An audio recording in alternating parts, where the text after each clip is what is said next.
Hey, welcome to BreitWerks. What are we working on today? 1986 930 slant nose. This is the roof car. So one of the things that we're doing besides rebuilding the engine is upgrading the AC.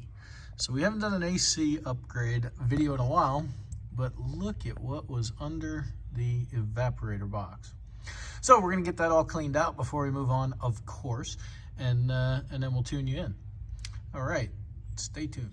All right, we've got everything cleaned up, and we used a little bit of antibacterial stuff to get the whatever was down there, got it out, and now we're going to put in an evaporator box. So we got the bottom of the evaporator box in, that's step one, and then you go inside the car and you put the little trapezoid in that has the relay in it.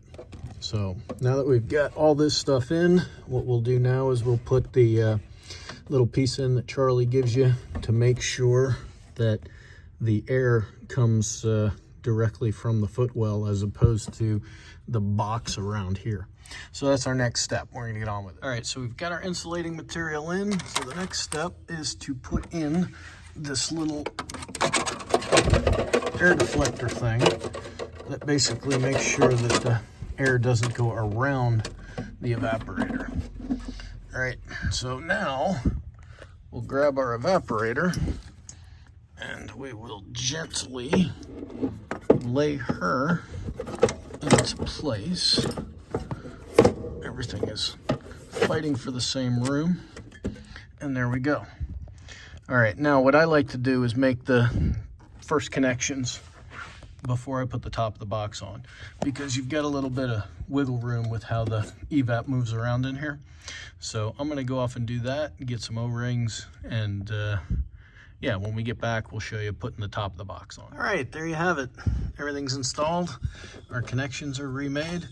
Probably the best advice I can give you is make sure you lube your O-rings. Make sure you have a magnet, and because you will drop a fastener and then you'll have to go hunting for it. But really, it's just patience. This is putting the top of the box on, making the final connections. It is definitely all about patience. Not rocket science, but there's a lot of fiddly little things. How do you get all your little brackets back? And don't not install the brackets. You should be able to grab this thing and it not move. Otherwise, it's gonna rock around, make a ton of noise. So we won't know if it's perfect until we pull a vacuum.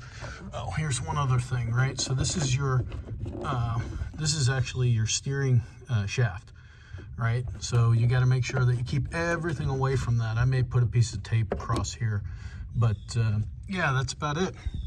So we got a little bit more work in front of us. If you are changing your evaporator, you probably give yourself about 4 hours, get everything cleaned up. We've gotten it down to about 2.5, but you know, again, this isn't our first rodeo. So thanks for watching. Check us out at BreitWerks.com. Have a fantastic day. And if you want your AC upgraded, give us a call at BreitWerks.